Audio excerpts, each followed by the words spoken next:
Bangkok in August was a city that sweated through the night. The heat did not relent at sundown. It shifted, became denser, more intimate, pressing against skin the way water presses against a diver, from all directions simultaneously, without preference or mercy. The air carried within it the layered evidence of the city's life. Temple incense drifting from Wat Pho 3 streets over.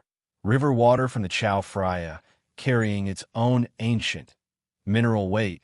The cooking smoke of 100 street vendors still working in the dark. And beneath all of it, the particular smell of a large crowd of human beings gathered in a closed space with inadequate ventilation. The Sala Chalermkrung had been a venue for many things in its long history. Tonight, it held something different.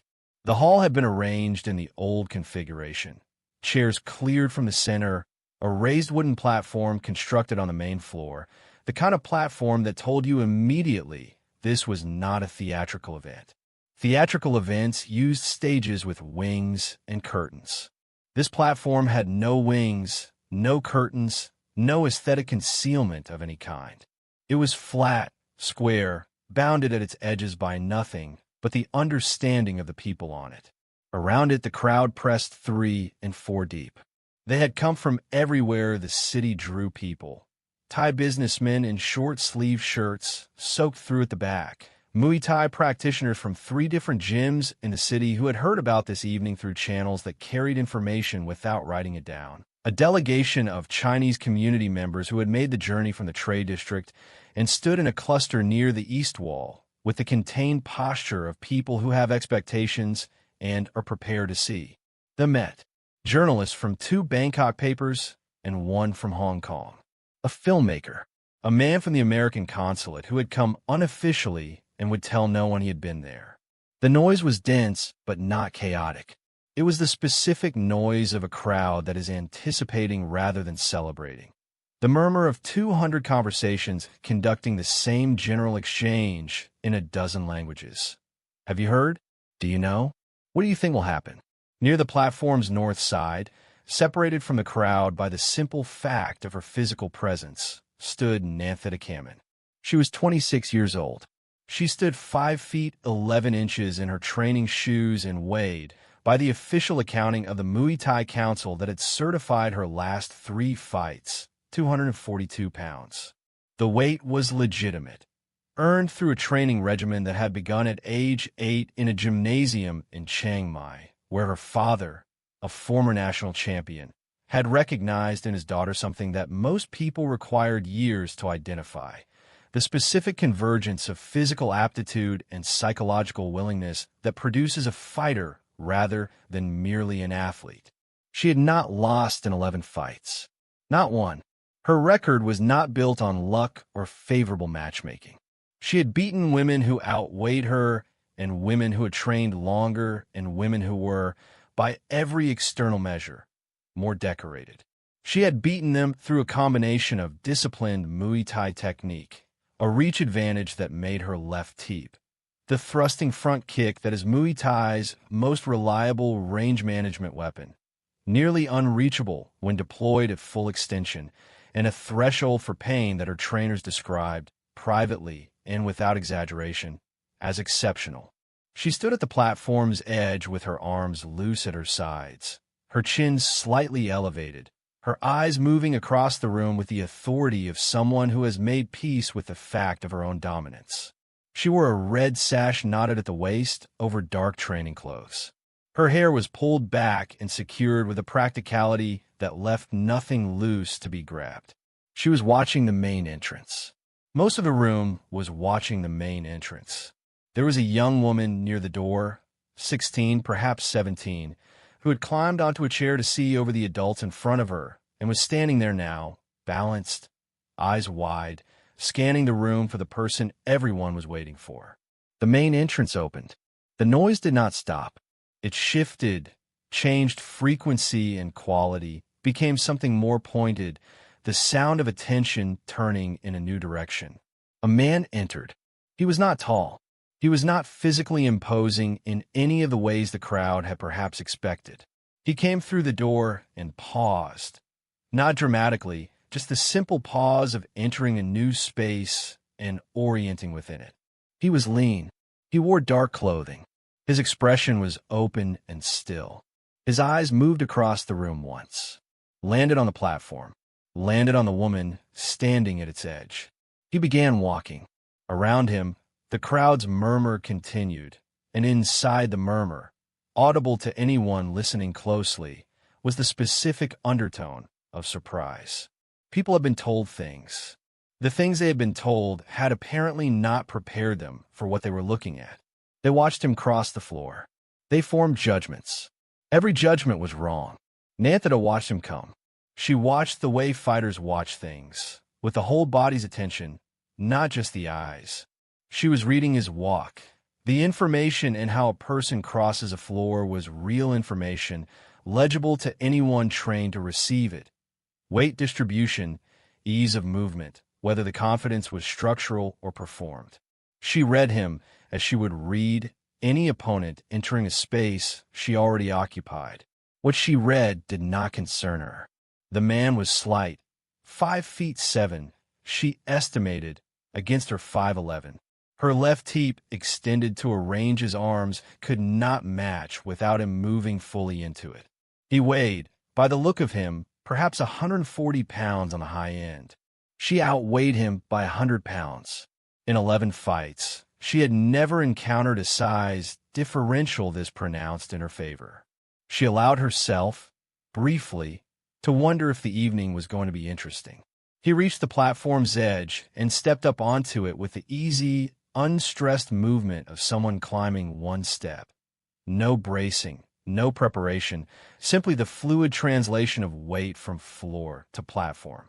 He stood on the raised surface and looked at her, and the look was direct without being aggressive, attentive without being performative. "You are Bruce Lee," she said, in Thai. Then in the English she had learned from American films and a textbook her father had kept on the shelf above the training bags. "Yes," he said. She had expected this to be more complicated. She wasn't sure why. Her trainer, a man named Arthit who had been with her since her third fight and who stood now at the platform's south edge, arms crossed, face unreadable, said something to her in Thai. She didn't look at him. She already knew what he'd said. She'd had the same thought. The crowd around the platform had thickened. The people who had been 3 deep were now 4. The ones who had been at a comfortable observing distance had moved closer without consciously deciding to, following the instinct of all crowds at events like this. Get closer to the thing you came to see. Someone near the back, a young man, probably one of the gym practitioners from the cluster near the east wall, said something in Thai that carried over the ambient noise.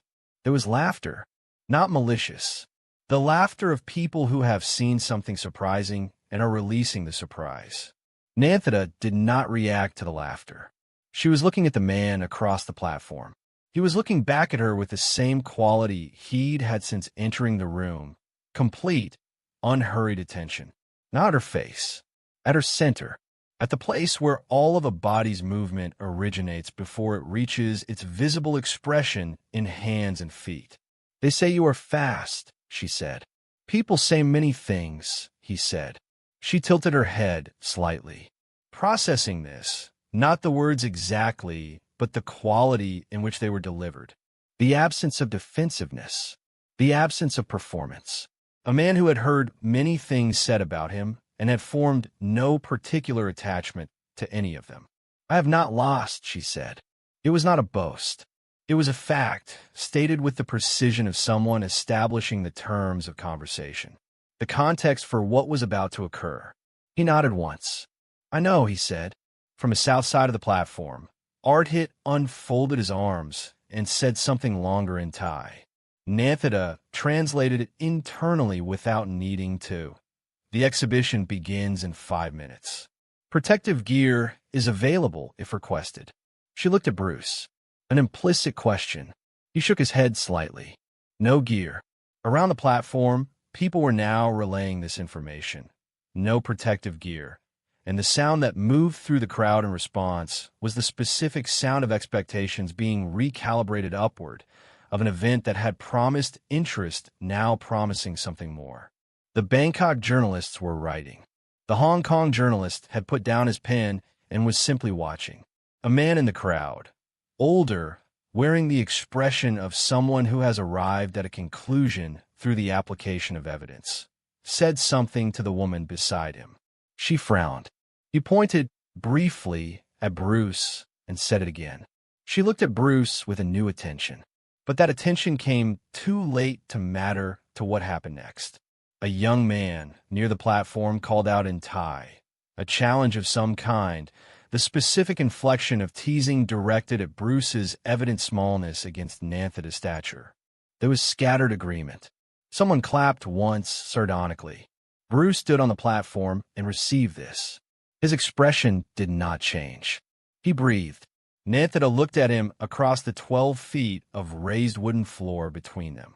She was trained to read fear, because every opponent had fear somewhere in them. The question was always where it lived and how deeply it was buried. She looked for it in his hands, his jaw, the rhythm of his chest. She could not find it. This was the first thing in 11 fights and many years of preparation that she had not been able to find in an opponent. She filed it away. She was not a person who ignored information simply because it was inconvenient. Ardhit raised his hand. The crowd fell toward quiet. Something was about to happen. No one in the room, including the two people on the platform, was thinking about anything except what was happening on the platform. That was the correct instinct. The silence was never complete. Bangkok at night was not a city that produced complete silence. Outside the hall, the city continued.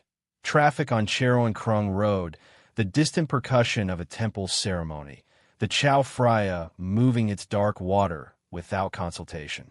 Inside, under the inadequate ceiling fans that turned the heat without cooling it, the crowd had arrived at the closest approximation of stillness that 200 people in a warm room could sustain. Close enough. The two people on the platform moved through their preparations. Nanthada had done this before every fight. The internal sequence, learned before she could articulate it, of arriving at the state the fight required. She closed her eyes for 3 seconds. Opened them. She rolled her neck, left, right, the adjustment of tendons long accustomed to this request. She spread her fingers and closed them. The sound of her knuckles was small and sharp in the partial silence. She assumed her stance. Full Muay Thai guard. Hands high, elbows angled down to protect the ribs, weight distributed for the forward mobility of kicking. Left lead, right rear, the standard configuration. Her left foot forward presented the teep as an immediate option, the thrusting kick she used to control distance. At full extension, her teep reached a range that Bruce, from 12 feet away, would have to close before he could threaten her with anything from his hands. She knew this. She had built 11 fights on this. Across the platform, Bruce removed his jacket. He handed it to no one. There was no one near the platform's edge he had established a relationship with, no corner, no trainer. He folded it once and sat on the floor at the platform's edge with the simple efficiency of a man setting something down. He stood up. He was wearing a plain dark shirt that fit close enough to show the structure of his shoulders. Lean, developed, the definition of concentrated work rather than accumulated bulk. He did not stretch, did not perform any preparatory sequence. He breathed.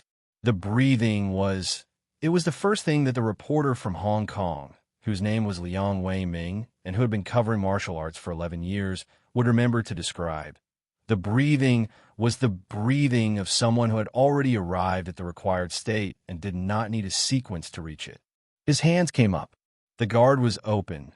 The lead hand extended, fingers relaxed, in the configuration that Liang recognized from the demonstration he'd attended in Los Angeles the previous year.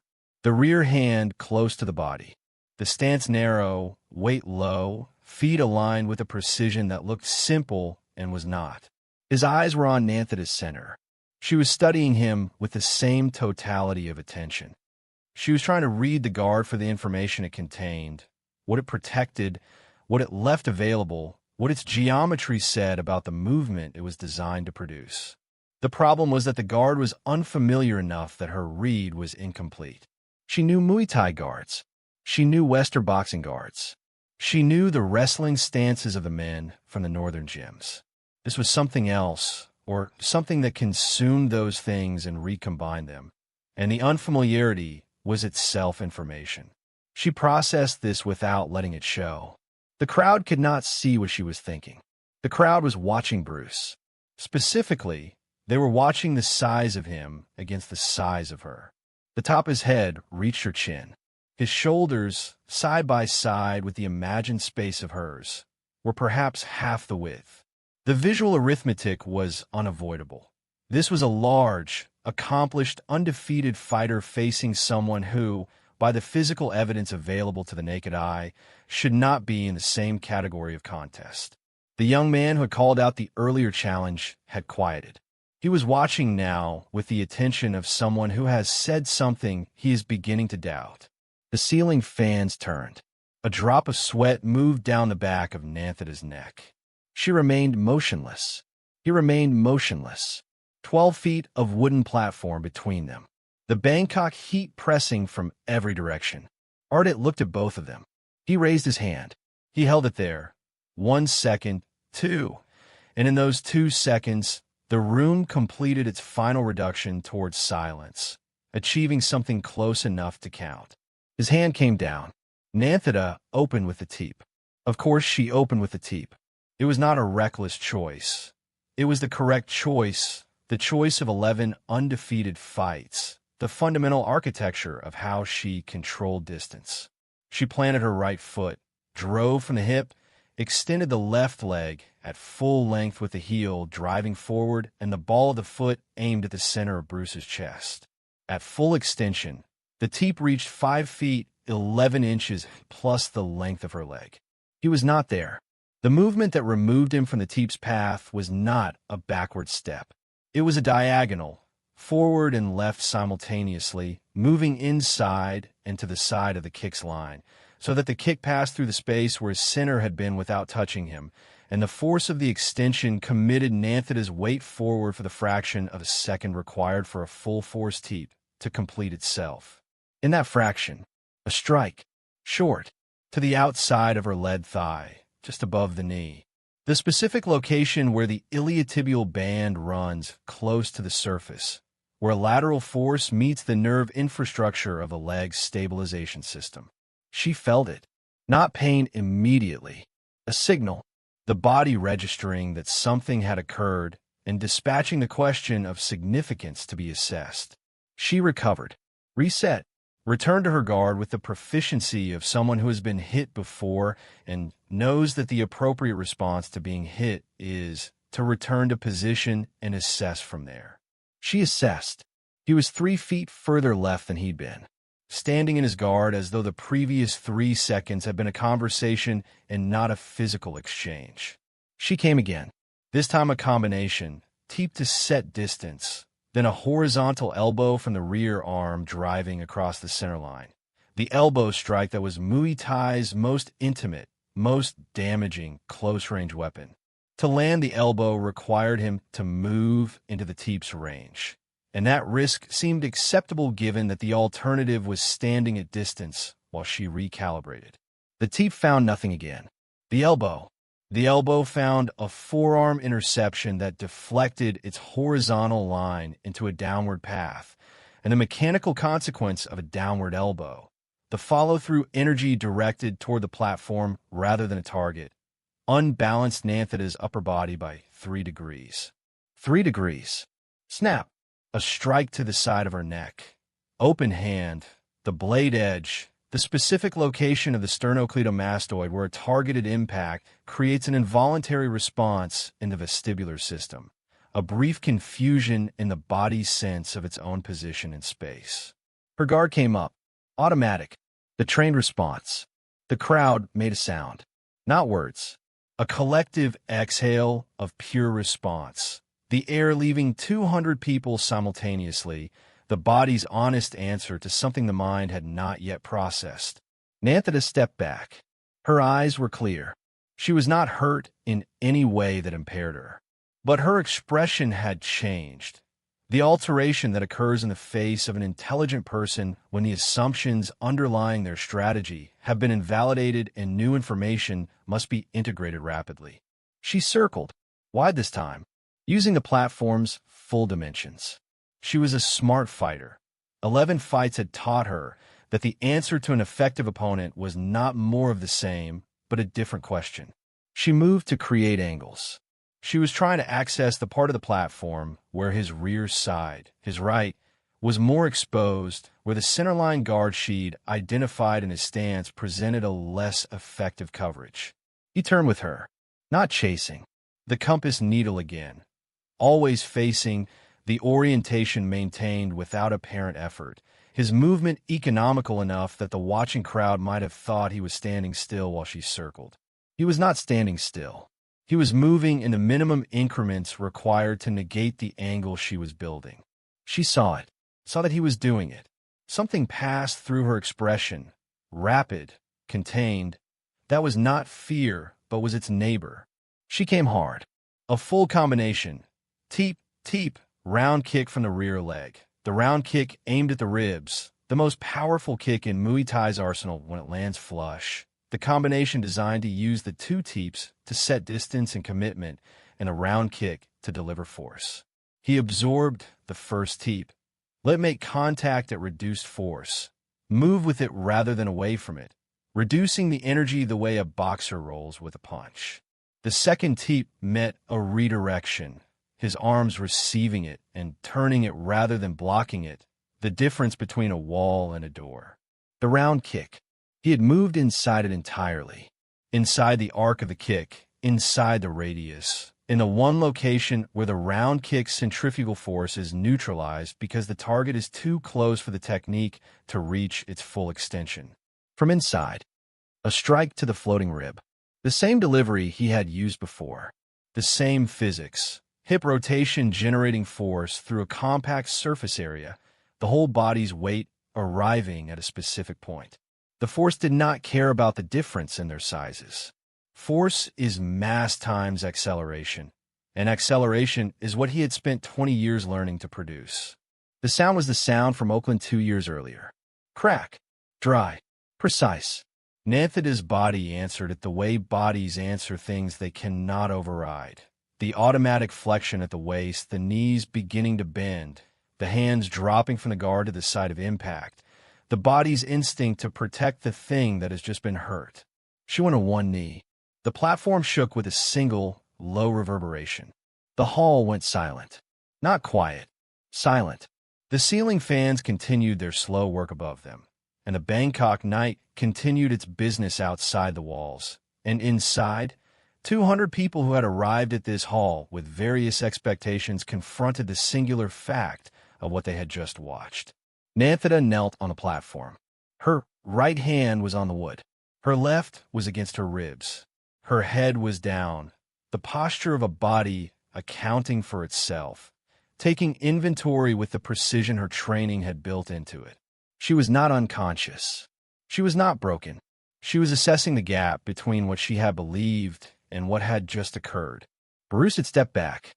He had stepped back to his starting position, and he was standing in his guard with his hands open, and his breathing had not changed, and he was looking at her with the same expression he had carried through the entire session. Not triumph, not sympathy, not performance of any kind. Simply attentive presence. The silence held. The hall breathed. One long, collective inhale that moved through 200 people without coordination. The automatic response of a crowd whose held breath has completed its purpose and must now be released. The exhale that followed was not cheering, not applause. It was simpler than either of those things.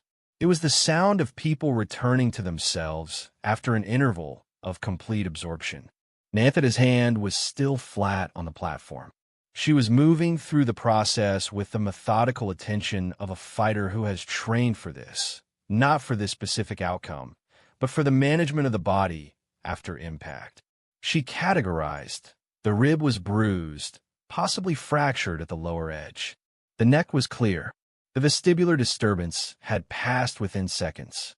She was functional. She was present. These were the things she knew.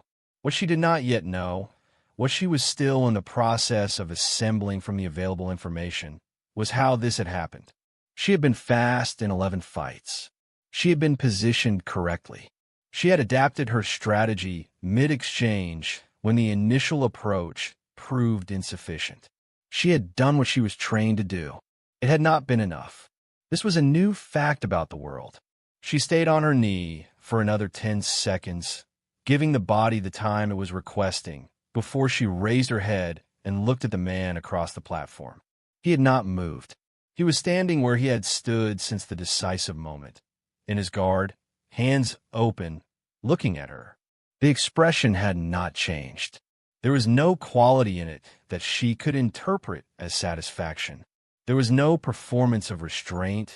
Restraint performed is visible, and this was not visible. It was simply the absence of whatever an inferior version of this man might have felt compelled to show. She looked at him for a long moment. Then she got up. It was a clean movement, the return to standing executed with care, the right knee lifting first, the body straightening from there, the full height of her reasserting itself against the platform and the room. She stood. She was still taller than him. She was still 242 pounds against his 140. These facts had not changed. What had changed was the relevance of those facts. She adjusted the sash at her waist. Small, precise.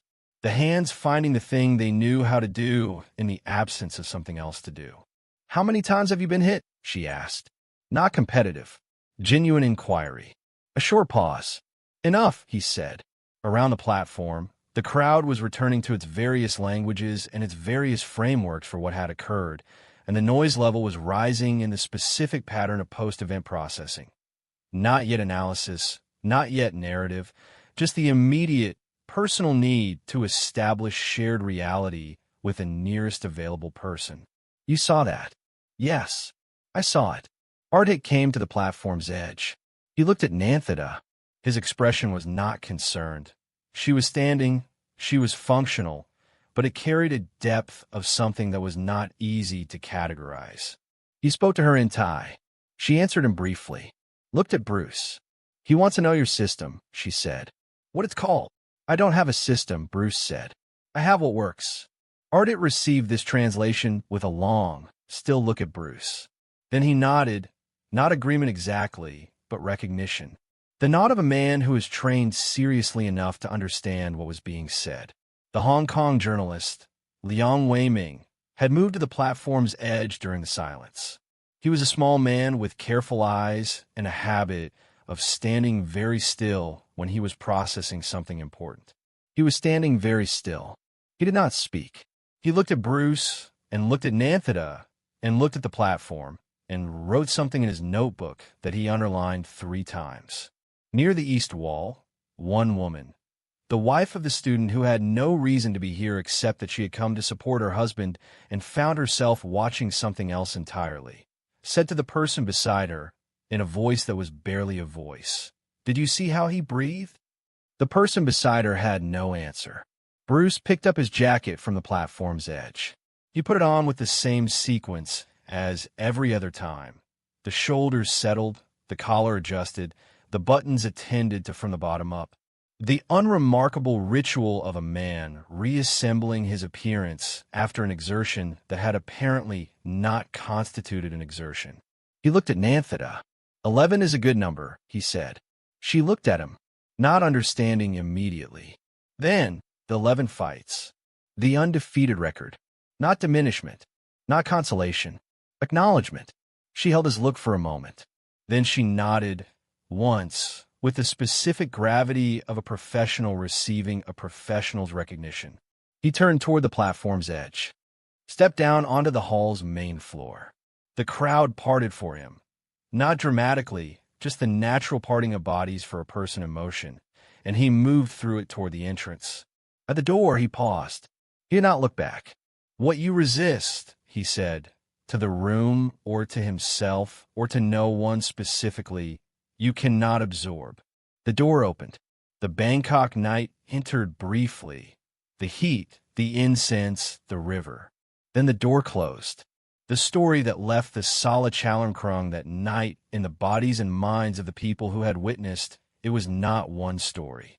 It was 9 or 10 or 20 stories, varying by the position of the teller, the framework of their training, the language in which they thought. And these stories moved through Bangkok and beyond through the channels that carry information in the martial arts world. Slowly, precisely, through personal transmission, the way anything important is passed from person to person when the importance requires that it arrive intact. Nanthita Kamen fought twice more after that night. She won both fights. Her record extended to 13. She retired at 29 with her undefeated record intact in the official accounting, because what had occurred at the Sala Chalermkrung had been an exhibition, not a sanctioned bout, and the Muay Thai Council's records reflected accordingly. But she knew, and the people who had been in that room knew.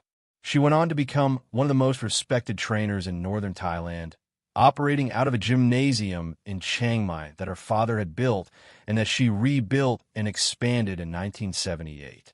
Students came from Japan, from Europe, from Australia, from the American West Coast. She trained them in the way she had been trained, seriously, without shortcuts, with the attention to fundamentals that her father had given her. She added one thing to the curriculum that had not been there before.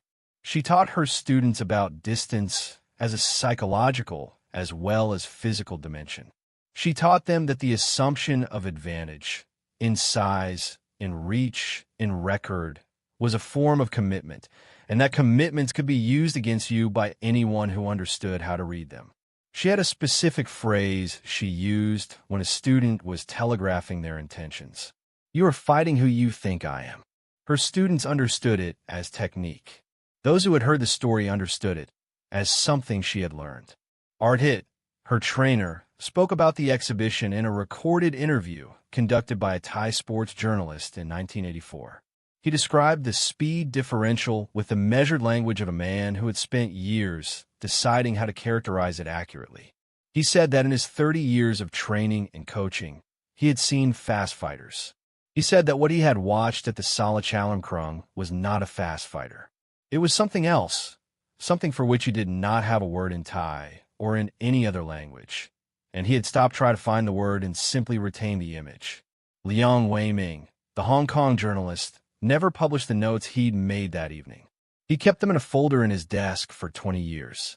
After Bruce Lee's death in 1973, he took the folder out and read through the notes, pages of them, the handwriting changing quality across the night as his attention had shifted from observing and writing simultaneously to simply observing. He read them once. He put them back in the folder. He added a single sentence to the last page in the careful, considered handwriting of a man writing something he wants to get exactly right.